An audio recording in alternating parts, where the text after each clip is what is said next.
After 10 years of marriage, my wife said, "You'll never be her real dad, stop pretending." I didn't respond. The next morning, I heard them both laughing, her and my stepdaughter. I just packed my bags, sold the house, and left a note.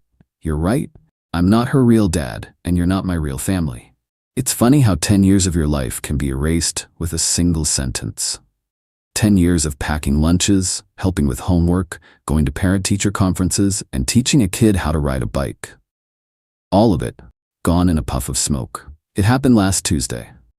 My wife, Karen, and I were having a small disagreement over our stepdaughter, Ashley. She's 17 and wanted to go to a weekend party 3 hours away. I said no. It was a school weekend, and I didn't know the parents. It was a normal dad thing to say. Karen didn't see it that way. She got this cold, hard look in her eyes, a look I'd been seeing more and more often. We were standing in the kitchen, the same kitchen I'd remodeled with my own hands 3 years ago. She crossed her arms and just said it, her voice dripping with a decade of resentment I hadn't fully understood until that moment. "You'll never be her real dad. Stop pretending." I didn't respond. I didn't yell. I didn't say a word. I just felt something inside me go quiet. It was like a switch being flipped off. The part of me that tried, the part that cared, the part that saw us as a family, it just shut down. I had met Karen when Ashley was 7. Her biological dad was a deadbeat who hadn't been in the picture since she was a toddler. For 10 years, I was the only father she had ever known. I wasn't pretending. I was just being a dad. I turned around, walked out of the kitchen, and went into my workshop in the garage. I stayed out there for hours, just organizing screws and cleaning tools, letting the silence sink in. Karen didn't come looking for me. When I finally went inside late that night, she was asleep in our bed. I slept on the couch. The next morning, I woke up early to the sound of voices from the kitchen. It was Karen and Ashley, and they were laughing.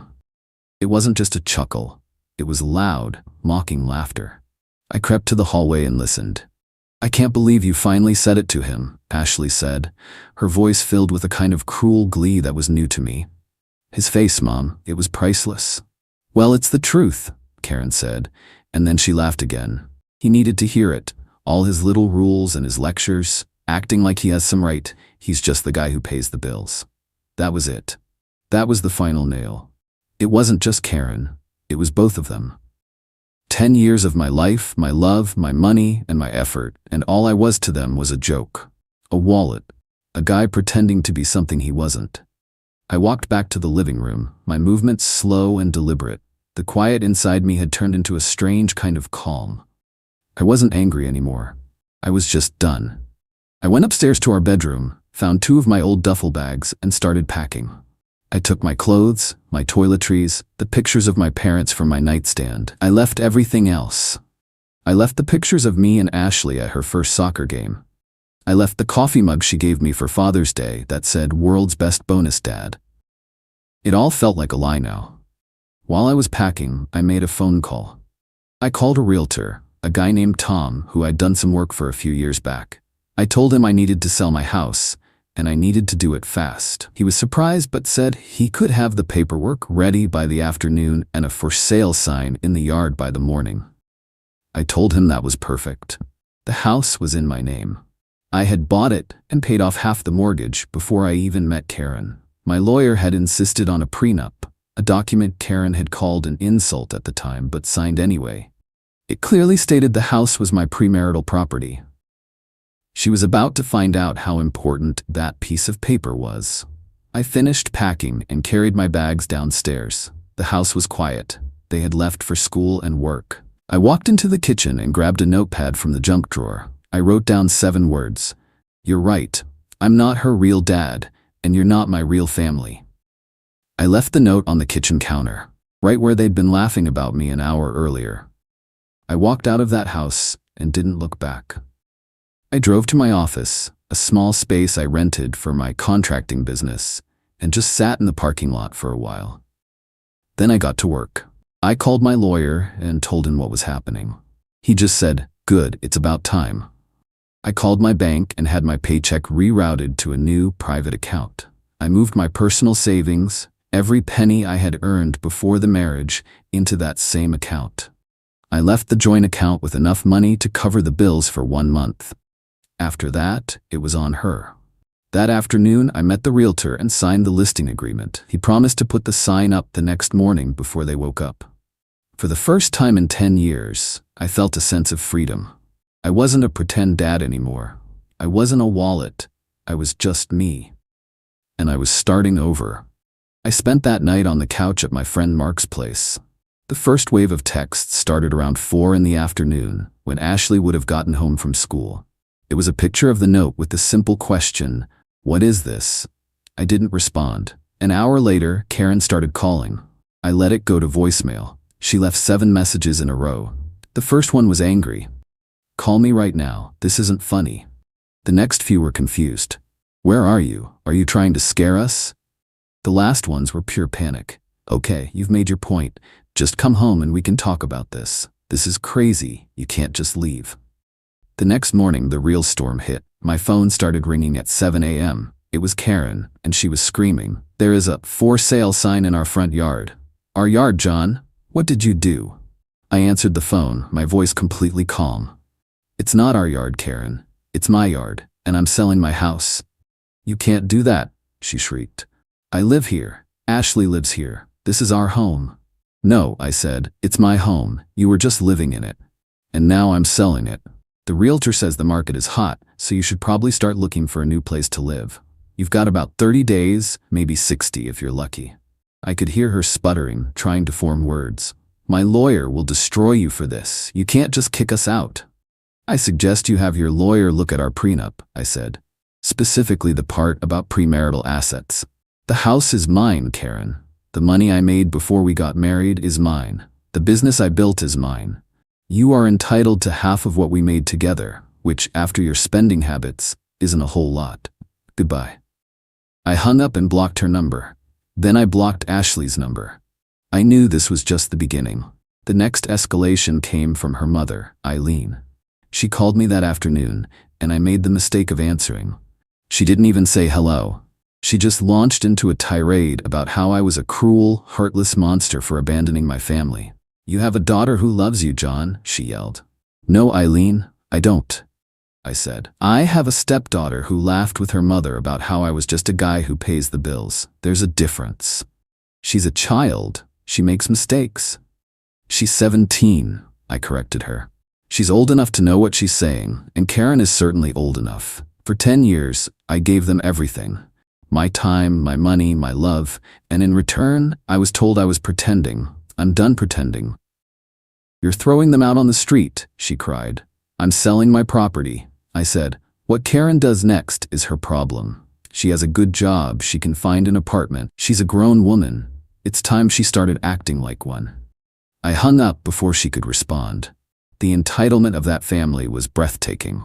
They genuinely believed I was obligated to provide a home for 2 people who had openly mocked and disrespected me.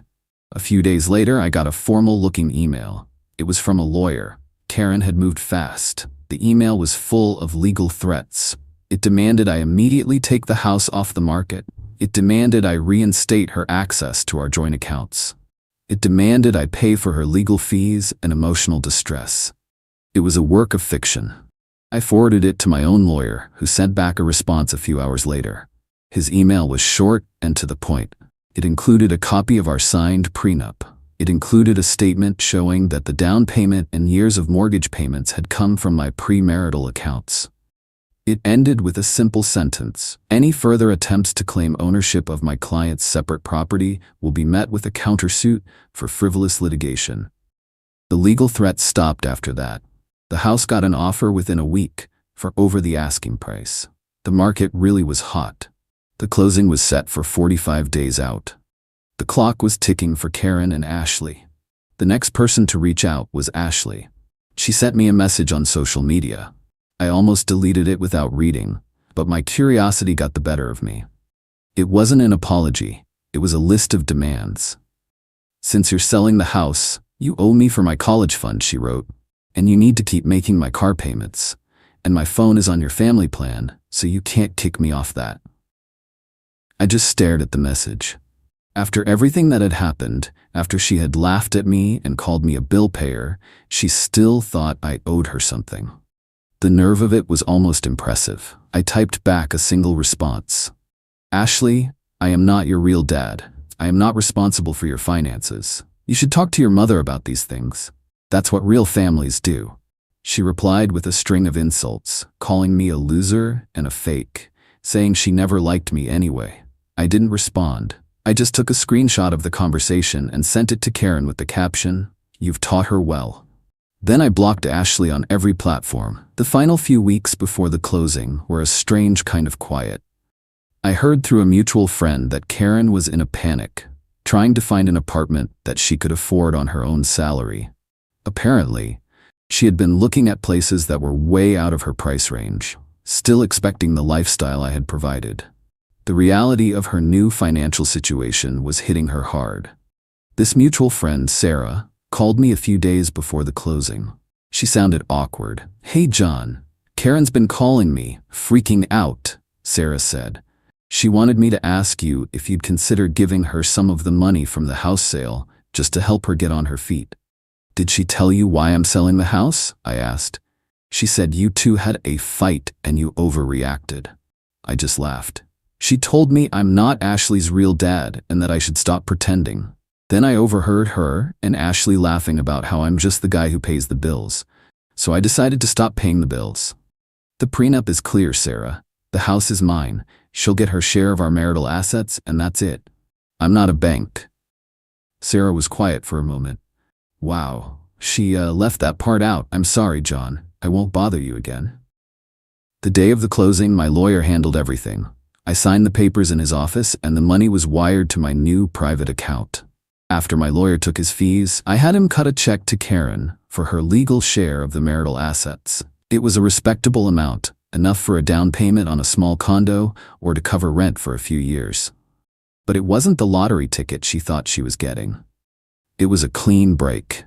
My lawyer sent her the check via courier, along with a final set of divorce papers. I didn't want to see her again. That night, I was at my new apartment, a small 2-bedroom place I was renting downtown. It was empty except for a mattress on the floor and a few boxes, but it was mine. My phone rang. It was an unknown number. I answered. It was Karen. She must have gotten a new phone. She wasn't yelling. Her voice was quiet, defeated. "I got the check," she said, "and the papers." "Okay," I said. "Is this really it, John?" she asked.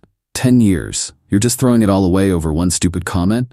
"It wasn't one comment, Karen," I said. "It was 10 years of you feeling that way and just not saying it. It was you and Ashley laughing at me. It was you thinking of me as a wallet. The comment didn't end our marriage. It just revealed that we never really had one." She started to cry. "What are we supposed to do? The apartments I can afford are tiny. Ashley is furious she has to go to a community college now. You've ruined our lives." "No," I said, and for the first time I felt a flash of anger. "You did. You had a man who loved your daughter as his own. You had a beautiful home. You had a partner who supported you. You had a family, and you threw it away because you thought you could do better. Now you get to find out if you were right." I hung up the phone and blocked the new number. I looked around my empty apartment. It wasn't much, but it was real. And it was all mine. The next chapter of this mess started about a month later. I got another call from an unknown number. I almost ignored it, but I was expecting a call from a supplier, so I picked it up. A man's voice, rough around the edges, asked if I was John. I said I was. "My name is Rick," he said. "I'm Ashley's father, her biological father. Karen called me last week. Sounds like I need to hear your side of the story." My first thought was that this was another trap. Karen, desperate, had tracked down the deadbeat dad to use as a weapon against me. I agreed to meet him, but on my terms. A public place, a diner downtown, the next morning. I wanted a witness, so I asked my friend Mark to sit at a nearby table, just in case. Rick was a long-haul trucker, just passing through town. He looked tired, but he looked me straight in the eye when he shook my hand. He told me Karen had called him out of the blue, crying, telling him I was an abusive monster who had thrown her and Ashley out on the street and was trying to leave them with nothing. He said he was on his way to confront me when he decided to do a little digging first. He found out I had a good reputation in town, that my business was solid. It didn't line up with the story she was telling. So I told him everything. I told him about the last 10 years. I told him about the comment and about overhearing them laughing in the kitchen. I showed him the screenshot of Ashley's texts demanding a college fund and car payments. He just shook his head, looking disgusted. I was a deadbeat, he said, his voice low. I ran out on them, and I own that. I was a bad father. But I never pretended to be something I wasn't. What they did to you, after you stepped up and did the job I didn't, that's just cold. He told me he had no intention of getting back with Karen. He just wanted to see his daughter. He asked me what she was really like. I was honest. I told him she was smart, funny, and athletic, but that her mother and grandmother had filled her head with entitlement. I told him she was a good kid underneath it all, but she had been taught to see people for what they could give her. We talked for almost 2 hours. It was one of the strangest conversations of my life. At the end, he thanked me for being honest. He said he was going to see Ashley, but not to save her from me. He was going to give her a reality check that was long overdue. A week later, Rick called me again. He said his conversation with Ashley had been a disaster. He had tried to explain to her that the world didn't owe her anything, that she had disrespected the only father she had ever known, and that she needed to apologize. She had just screamed at him, called him a loser for abandoning her, and told him she didn't need another fake dad in her life. Karen's final, desperate move was an attack on my business. She found out the name of one of my biggest clients, a development company run by a sharp woman named Diana. Karen left a long, rambling voicemail on Diana's office phone, claiming I was emotionally unstable, going through a messy divorce, and that I couldn't be trusted to manage a project. Diana called me immediately. This was a serious problem. My reputation is everything in my line of work. I asked Diana if I could meet with her in person. I walked into her office, sat down, and laid out the facts. My ex-wife is unhappy with the terms of our prenup, I said. She is trying to damage my reputation to gain leverage. It will not affect the project. My personal life is my own, but I can assure you that my professional commitments are solid. Diana just nodded. I've been in this business a long time, John. I know a bitter ex when I hear one. Don't worry about it. Just keep up the good work. Karen's attempt to ruin my livelihood had failed. In fact, it had probably made my professional relationship with Diana stronger. The last I heard, Karen and Ashley are living in a small, 2-bedroom apartment across town. Karen had to get a second, part-time job to make ends meet. Ashley is working at a fast food restaurant to save money for community college. Rick, her real dad, sends her a little bit of money when he can, but he told me he attaches a note to every payment that says, "This is what happens when you take good people for granted." I saw Karen once a few months ago at the grocery store. She was with some new guy who looked like he was already tired of her. She saw me, and for a second I thought she was going to say something. But I just gave her a polite nod, turned my cart, and walked down the next aisle. I didn't feel anger. I didn't feel anything at all. I was just a guy buying groceries, and she was just a stranger. Life settled into a new normal after that. I focused on my business, started working out again, and spent weekends hiking with my dog. The peace was incredible. I hadn't realized how much low-grade stress I had been living with for 10 years until it was gone. The constant need to manage Karen's moods, to try and connect with a stepdaughter who saw me as an obstacle, the endless judgment from her mother, it was like a background noise I had gotten so used to, I didn't even hear it anymore. Now, all I heard was silence. About 6 months after the divorce was finalized, I got a call at my office. My assistant said there was a man named Dave on the line who needed to speak with me about a personal matter related to Karen. The name didn't register at first, and then it hit me. That was the name of the guy I'd seen her with at the grocery store. My first instinct was to tell my assistant to hang up. I didn't want any more drama, but curiosity won. I told her to put him through. His voice was tense. "John? My name is Dave. I know this is a weird call. I got your business number from a contractor who worked on your old house. I'm the guy. Well, I'm Karen's boyfriend." "Okay," I said, leaning back in my chair. "Look, man, I'm not trying to start anything," he said, his voice dropping. I feel like I'm going crazy, and I have a feeling you're the only person on the planet who would understand. Can I buy you a beer? 5 minutes of your time? That's all I'm asking."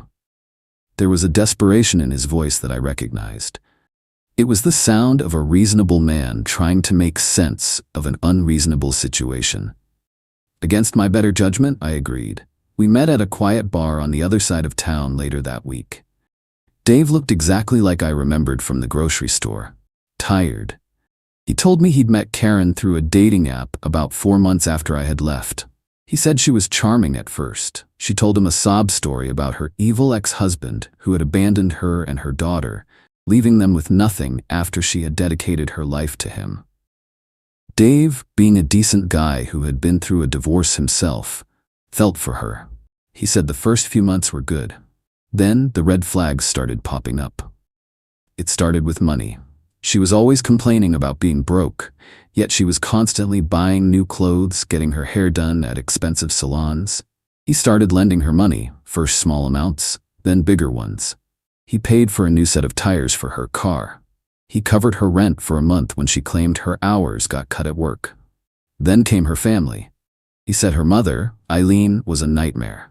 She was always at their apartment, criticizing him, making passive-aggressive comments about his job, and telling Karen she deserved better. Ashley, he said, treated him like he was invisible unless she wanted something. He'd given her hundreds of dollars for concert tickets, new shoes, and nights out with her friends. "It's like they see me as a walking ATM," he said, shaking his head. "And if I say no, or even hesitate, Karen accuses me of not caring. She says I'm being just like you." I just took a sip of my beer. "Sounds familiar." "The final straw was last week," he continued. "I came home and there was a letter on the table from a credit card company. It was addressed to her, but it was open. I guess she forgot to hide it. She had opened a card in my name as an authorized user without telling me. It was maxed out. Almost $10,000 in debt. Clothes, spa days, dinners with her mother. I confronted her, and she didn't even apologize. She said I was overreacting, that she was going to pay it back. But I know she has no way to do that." He looked me straight in the eye. "She told me you were the monster. But listening to her talk, the way she twists things, I realized the story probably wasn't that simple. So I did some digging. I talked to that mutual friend, Sarah. She told me the real story, about the prenup, about what you overheard them saying in the kitchen." I just nodded. I didn't need to add anything. He had found the truth on his own. "So I'm asking you," Dave said, "am I crazy? Or is this just who she is?" "That's who she is," I confirmed. "And that's who her mother taught her to be. And that's who Ashley is becoming. They see men as a resource. When one runs dry, they move on to the next. I'm sorry you got caught in the middle of it." He looked relieved, like a man who had just been told his diagnosis wasn't all in his head. "What did you do?" he asked. "How did you get out?" "I just stopped," I said. "I stopped paying. I stopped pretending. I stopped caring what they thought of me. The second you cut off the money, you'll see their true colors. But you have to be ready for the war that follows. They will try to destroy your reputation. They will call you a monster to anyone who will listen. You just have to be prepared for it." We finished our beers and shook hands. He thanked me again. I told him to be careful. As I walked out of the bar, I felt a strange sense of pity. Not for Karen, but for him. He was at the beginning of a messy, ugly road that I had just finished traveling. That conversation was the real end for me. It confirmed that my decision wasn't an overreaction. It was a survival instinct. Karen hadn't changed, and she never would. She was just looking for a new host. A few months after that, I got a text from a number I didn't recognize. It was from Ashley. It was long, and it wasn't a demand. It was the closest thing to an apology I think she was capable of writing. She told me that Dave had left her mom. He had apparently taken my advice, documented everything, and ended it cleanly. He had even threatened to press charges for the credit card fraud, which made Karen back down immediately. Ashley said that seeing her mom go through the exact same cycle with another man had been an eye-opener. She said that her real dad, Rick, had been talking to her, making her face some hard truths. "I was a brat," she wrote. "You were good to me and I treated you like dirt because my mom and grandma told me I could. I'm sorry. I know it's too late, but I just wanted to say it. I thought about it for a long time before I replied. Part of me wanted to ignore it, but another part of me remembered the 7-year-old girl who had been so excited to show me her report card. I texted back, "I appreciate that, Ashley. I wish you the best." It was all that needed to be said. Life is quiet now. I sold my business last year to a larger company and retired early. I bought a small house on a few acres of land out in the country. My dog is old now, but he loves the space. I fish and I work in my wood shop. I see my friend Mark on the weekends. It's a simple life, but it's real. The drama is gone. Building my own life, on my own terms, was the only project that ever really mattered. I poured a whiskey and enjoyed the silence.